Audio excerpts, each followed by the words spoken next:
andaian bahawa Pakatan Rakyat ini tidak boleh ataupun tidak mampu untuk memerintah itu satu andaian yang meleset, kerana kita lihat prestasi governance ataupun cara kita mengurus kerajaan negeri ini jauh lebih baik daripada apa yang kita sangkakan. Ini juga susulan daripada pengiktirafan yang diterima daripada badan-badan bebas, apatah lagi pengiktirafan bahawa ini daripada Jabatan Audit Negara yang memberikan markah 4 bintang kepada Kerajaan Pakatan Rakyat Negeri Selangor dalam upaya kita untuk mengurus hal-hal yang berkaitan dengan kewangan negeri, yang mana akhirnya kita lihat Selangor, Pulau Pinang jauh mengatasi negeri-negeri yang diperintah oleh Barisan Nasional walaupun mereka telah memerintah lebih 50 tahun. Saya percaya ini ada kaitan dengan cara kita mengurus negeri dengan menggunakan pendekatan yang lebih telus, pendekatan yang kembali kepada rakyat, dan akhirnya merangsang suatu kesedaran bagi pemimpin-pemimpin yang diangkat oleh rakyat ini untuk memberikan terbaik, memberikan perkhidmatan yang terbaik kepada rakyat di negeri yang mereka perintah.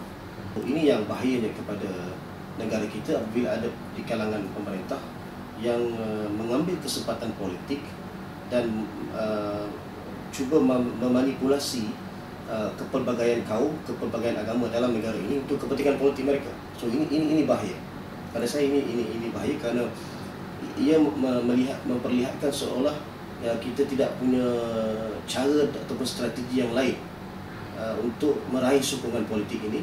Ini cara lama yang dilakukan sebelum ini, tahun 70-an, peristiwa tahun 99, pertemuan kaum, kerusuhan 13 Mei, itu cara-cara yang lama yang sepatutnya tidak perlu dan tidak boleh dilakukan dalam keadaan kita mengamalkan politik baru di milenium dan abad yang baru. Itu bukan berhadapan dengan seluruh wilayah. Kita akui ada masalah. Malah pemimpin seperti Datuk Seri Anwar secara terbuka memohon maaf kepada rakyat bahawa terdapat beberapa kesilapan kecil yang dulu kita lakukan kerana tidak ada tapisan yang teliti, dan akhirnya kita berhadapan dengan masalah ini. Sementara kita akui ada beberapa masalah yang perlu kita selesaikan, tetapi yang lebih penting ialah kita berhadapan dengan mereka-mereka yang terpengaruh dan lemah iman mereka apabila melihat ada habuan yang lebih besar.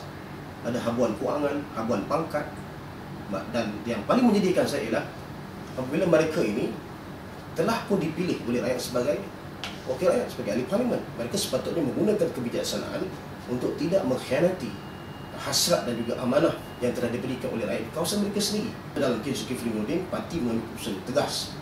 Kita bukan nak jaga seorang ahli parlimen. Because politics dalam keadilan dari segi pemahaman kita is not only about numbers, it's not only about power. Politik itu adalah untuk kita memastikan agar hasrat dan juga mandat rakyat itu kita jaga. Kita ingin buat perubahan dan kita harus berani untuk lakukan perubahan dengan membuang mereka yang tidak boleh bersama-sama menghayati semangat dan aspirasi perjuangan. Saya sebenarnya begitu yakin dan very optimis kali ini bahawa tidak ada sebab untuk mahkamah menjatuhkan suatu hukuman ataupun mahkamah mendapati Datuk Seri Anwar nantinya bersalah. Isunya mudah. Isunya ialah kalau berlaku liwat seperti yang dikatakan itu, maka sudah pastilah ada tandanya, ada kesannya. Tetapi laporan perubatan yang kita bangkitkan bukan sekadar laporan perubatan di Pusrawi, malah baru ini kita cetak 1 juta risalah laporan perubatan Hospital Kuala Lumpur. Laporan perubatan Pusrawi, laporan perubatan Hospital Kuala Lumpur, dua-duanya konsisten menyatakan bahawa there is no penetration.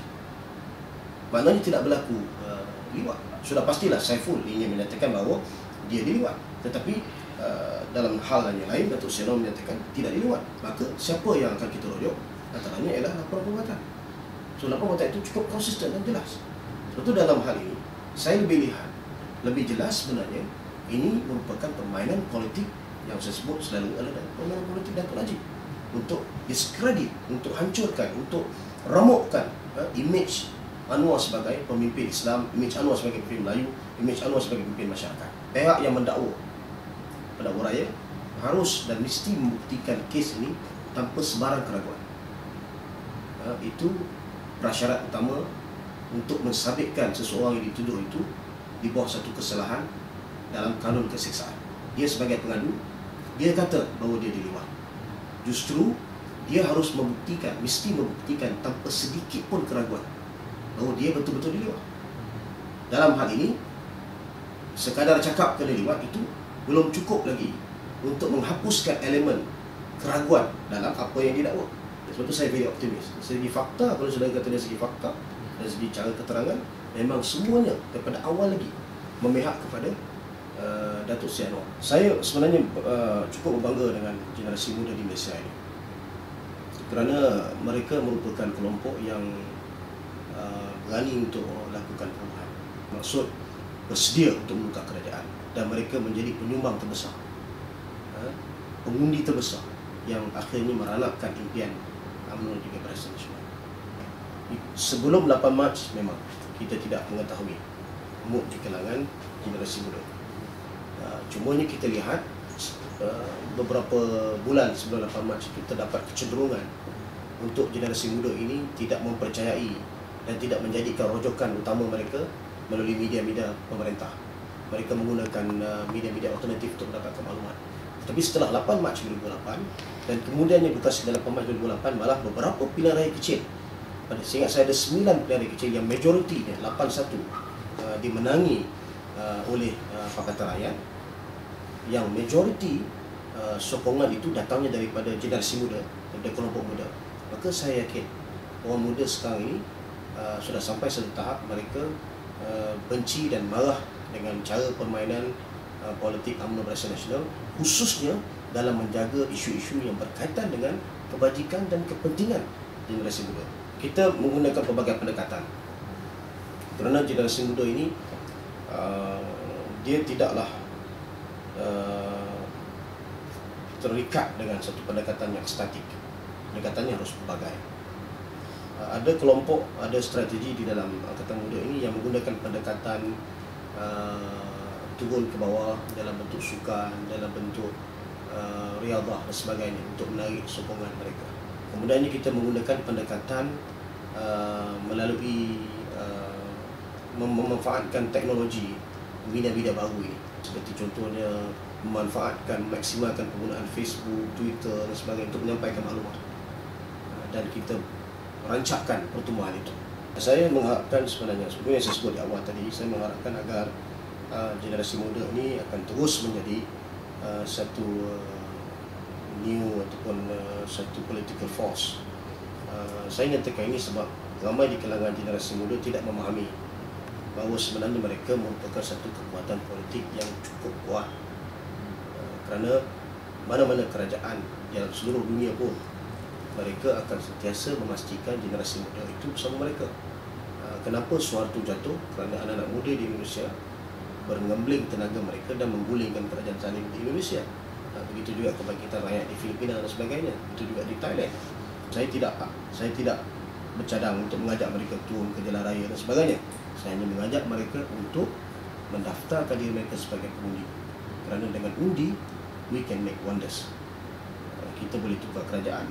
Kalaulah kerajaan yang akan datang nanti kerajaan Pakatan Rakyat, 5 tahun down the road kita tidak boleh perform, maka tangan yang sama juga sebenarnya boleh menjatuhkan kerajaan Pakatan Rakyat. Tidak ada masalah. Yang penting generasi muda ada kefahaman politik.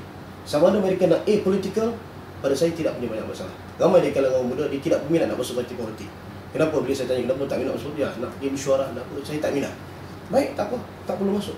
Tapi kesedaran untuk berpartisipasi dalam proses demokrasi, menentukan pemimpin itu penting buat generasi muda.